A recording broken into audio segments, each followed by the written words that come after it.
Welcome to our conference. Today I'm Michael Ellis, the editor of the journal. This is the second journal conference.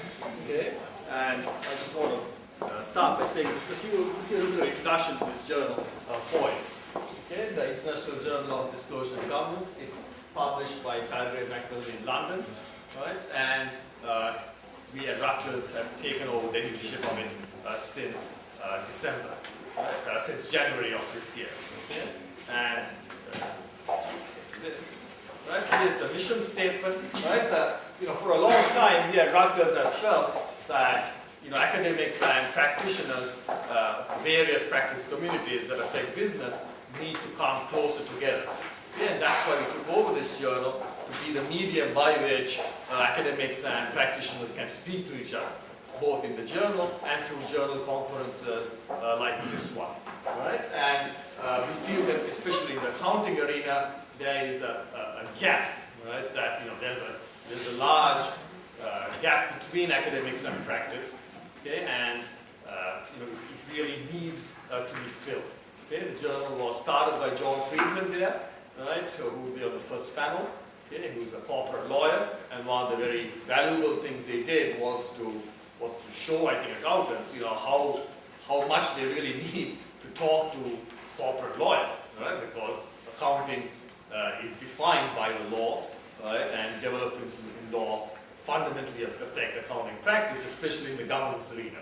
Things like the Disney decision, for example, affects what directors do and what information they use and so on. And similarly, of course, accounting developments like Sarbanes-Oxley drive a lot of legal practice. Right? So that's the purpose of the journal.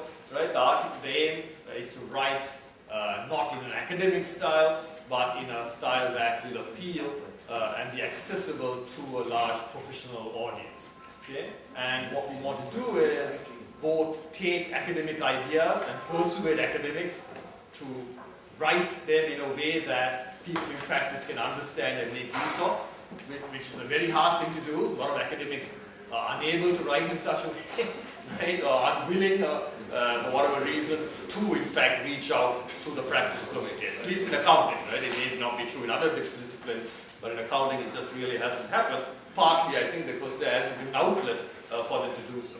But the other thing the journal does is to take developments in practice and bring them to the attention of accountants, academics, because academics, sometimes live in their own little world, and they don't understand how developments in practice are fundamentally changing the world that they are teaching and researching in, right? And again, especially in the legal arena. Okay, right? Okay, the audience, it's a rapidly growing journal. Most of the audience are practitioners, central bankers for some reason, regulators, and so on.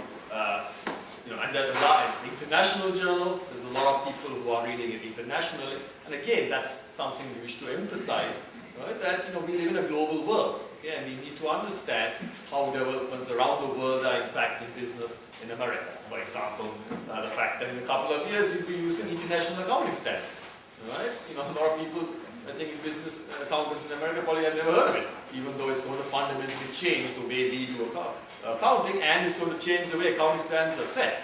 Right? It will no longer be set by purely Americans, but there will be international people impacting it too. And professors are going to have to learn IFRS to teach. Yeah, right. That's true. That's a big challenge, right? And our PhD students here are going to have to learn some of it. Here's some sample articles. As you can see, they're a really good mix of academics and lawyers and businessmen. Dave Walker, of course, a recently retired, very outspoken head of the GAO, right?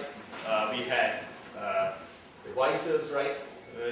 One of them before he went to jail, right? So he knows a lot about disclosure. Melvin Weiss, the famous lawyer.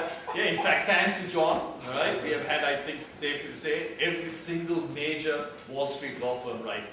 So are you going to have a special section on jail authors? But if they had read their own paper, they wouldn't have. That's the point. The role of Rutgers, as I said, I think by taking over the journal, Rutgers can take it to another level, right? Because we have the resources of a major research university to do things like hold conferences such as this, right? And have a much broader group of people leadership of the journal.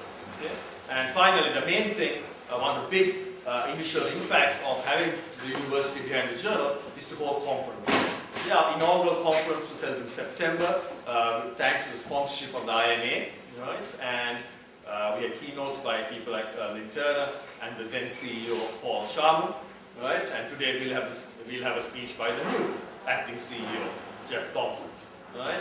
We had leading industry speakers from the Chamber of Commerce and so on.